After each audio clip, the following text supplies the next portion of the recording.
Nunca pensé que el matrimonio pudiera planearse como un negocio. No lo digo en sentido figurado. Literalmente descubrí que mi esposa había diseñado nuestra relación como una estrategia financiera con escenarios, cálculos y fechas límite. Y lo peor es que yo participé sin saberlo durante casi 9 años. La conocí cuando ambos estábamos empezando. Yo acababa de conseguir un empleo estable en una empresa mediana.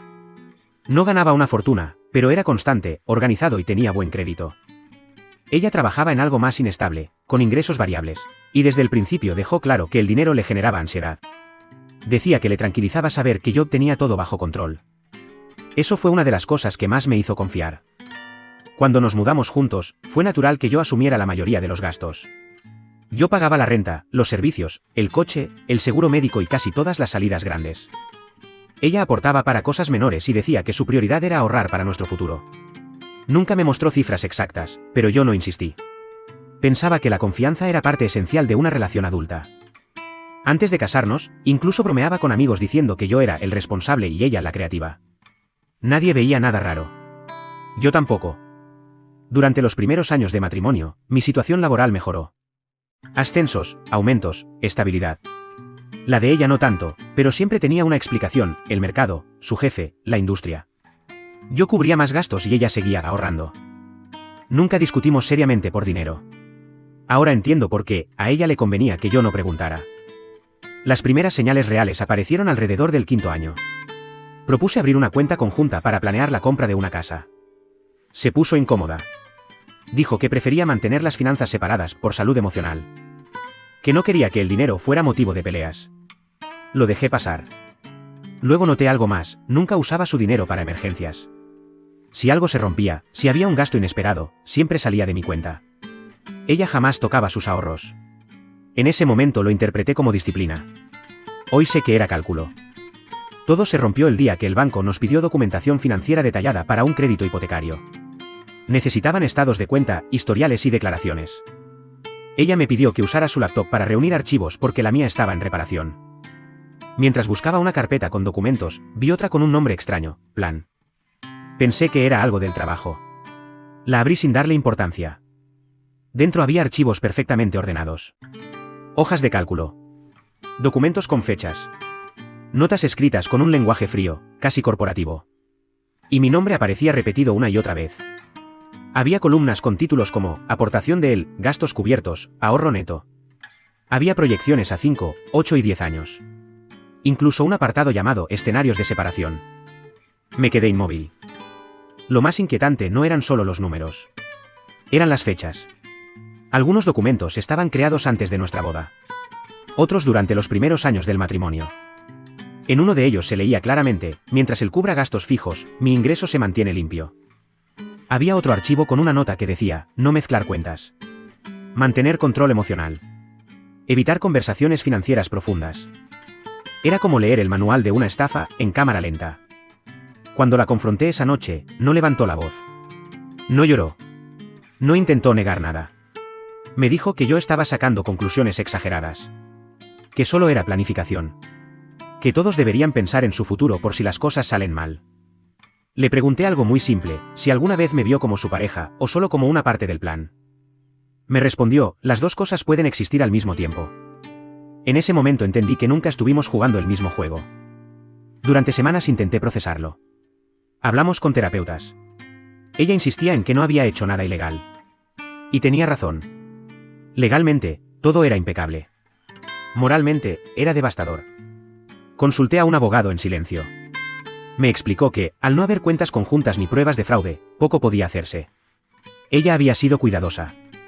Demasiado cuidadosa. Nos divorciamos meses después. Ella salió del matrimonio con sus ahorros intactos, una estabilidad financiera que construyó usando mi dinero como escudo. Yo salí con menos de lo que había ganado en años y con una confianza rota que no sabía cómo reparar. Lo más irónico ocurrió después. Meses más tarde, me escribió. No para disculparse. No para asumir responsabilidad. Me dijo que quizá habíamos madurado y que podíamos hablar de intentarlo otra vez, pero ahora con mejor comunicación. No respondí. Porque entendí algo fundamental: cuando alguien te ve como un recurso, no importa cuántas veces cambie el discurso. El rol ya está asignado. Hoy vivo solo. Manejo cada contrato, cada acuerdo, cada promesa con una claridad que antes no tenía. No porque me haya vuelto frío, sino porque aprendí que la traición más peligrosa no siempre es emocional. A veces es financiera. Y casi siempre es silenciosa. Actualización. Después del divorcio pensé que el dolor iba a ser inmediato, explosivo, evidente. Algo que pudiera señalar y decir que esto es. No fue así. Lo primero que llegó no fue tristeza, ni enojo. Fue silencio. Un silencio raro, pesado, que no se parecía al de estar solo, sino al de haber salido de un lugar ruidoso sin darte cuenta de cuánto te había afectado. El departamento al que me mudé era pequeño. Demasiado blanco. Demasiado ordenado. Elegí ese lugar porque era lo que podía pagar sin comprometerme otra vez a algo que no entendía del todo. Vendí muebles, cancelé servicios, reduje todo a lo esencial. No porque quisiera empezar de cero, sino porque necesitaba saber exactamente qué dependía de mí y qué no. Las primeras semanas funcioné en automático. Me despertaba, trabajaba, comía cualquier cosa, dormía. No pensaba demasiado. Era como si mi mente hubiera decidido que sentir podía esperar. Pero el cuerpo no espera. Empecé a notar una tensión constante en el pecho cada vez que abría la app del banco. No importaba si era para revisar el saldo o pagar algo rutinario. Ver números me producía una incomodidad difícil de explicar. No era miedo a quedarme sin dinero. Era miedo a no ver algo. A que hubiera otra capa, otra trampa silenciosa que no estaba detectando. Comencé a revisar mis cuentas con una frecuencia absurda. 3, 4 veces al día. Como si en algún momento fueran a cambiar solas. Como si el problema hubiera sido no mirar lo suficiente. Dormía mal. Soñaba con hojas de cálculo, con carpetas ocultas, con conversaciones incompletas. En uno de esos sueños, ella me explicaba algo con calma, como siempre, y yo sentía sin entender. Me despertaba con la sensación conocida de haber aceptado algo sin saber qué. Intenté hablarlo con amigos, no para buscar consuelo, sino para entender si estaba exagerando. Conté la historia de forma neutra, cuidando las palabras, sin cargarla de emoción. La mayoría reaccionó igual. Bueno, al menos no te robó. Cada quien cuida lo suyo, no. Suena frío, pero fue inteligente. Nadie lo decía con mala intención. Pero cada comentario caía como una confirmación incómoda. Desde afuera, lo que viví no era una traición clara. No había engaño clásico. No había infidelidad, ni fraude evidente. Solo previsión, organización, disciplina. Y sin embargo, yo sentía que algo fundamental había sido violado. Lo entendí una noche, revisando viejos correos. Encontré mensajes donde yo explicaba por qué asumía ciertos gastos. Así ella puede estar más tranquila. Para que no se estrese. No quiero que se preocupe. Me leí a mí mismo justificando decisiones que nunca se negociaron. Y por primera vez no sentí vergüenza. Sentí tristeza. Porque me di cuenta de algo incómodo, nadie me obligó.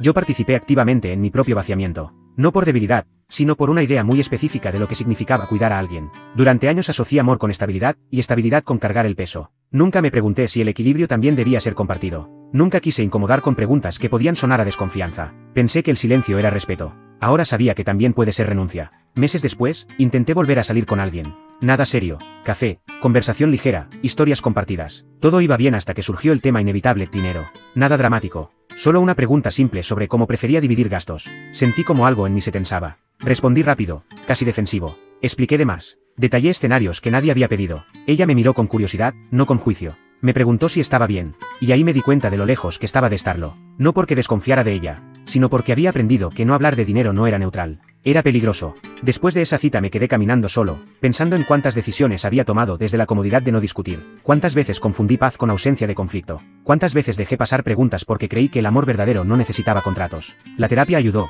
pero no como esperaba. No fue un proceso de superarla. Fue un proceso de desmontarme a mí, de entender por qué me sentía cómodo siendo el soporte invisible, por qué nunca pedí claridad, por qué asocié control con frialdad y planificación con falta de romanticismo. Un día el terapeuta me dijo algo que se me quedó grabado. No te usaron porque confiaras. Te usaron porque nunca pediste reciprocidad explícita. Eso dolió más que cualquier reproche hacia ella, porque significaba que el error no fue amar. Fue no exigir presencia completa. No solo emocional, sino práctica, real, medible. Empecé a cambiar cosas pequeñas, a hablar antes de asumir, a preguntar sin disculparme, a decir, esto no me funciona, sin justificarlo con 1000 razones. Algunas personas se incomodaron, otras se sorprendieron, un par se alejaron. Y por primera vez entendí que eso también es información. La versión de mí que acepta todo para evitar tensiones ya no estaba disponible. No porque me hubiera vuelto frío, sino porque entendí algo esencial: cuando alguien te ama, no te deja cargar solo con el peso del futuro. Y si lo hace, no es amor, es estrategia. A veces la traición no llega con mentiras directas, sino con silencios bien administrados. Se disfraza de prudencia, de evitar conflictos, de madurez emocional. Pero cuando una relación se sostiene sobre acuerdos que solo una parte conoce, deja de ser un vínculo y se convierte en una estrategia. Confiar no es renunciar a la claridad, y amar no debería implicar cargar solo con el peso del futuro. Porque cuando alguien planea su estabilidad usando tu esfuerzo como base, el problema no es el dinero, es la intención.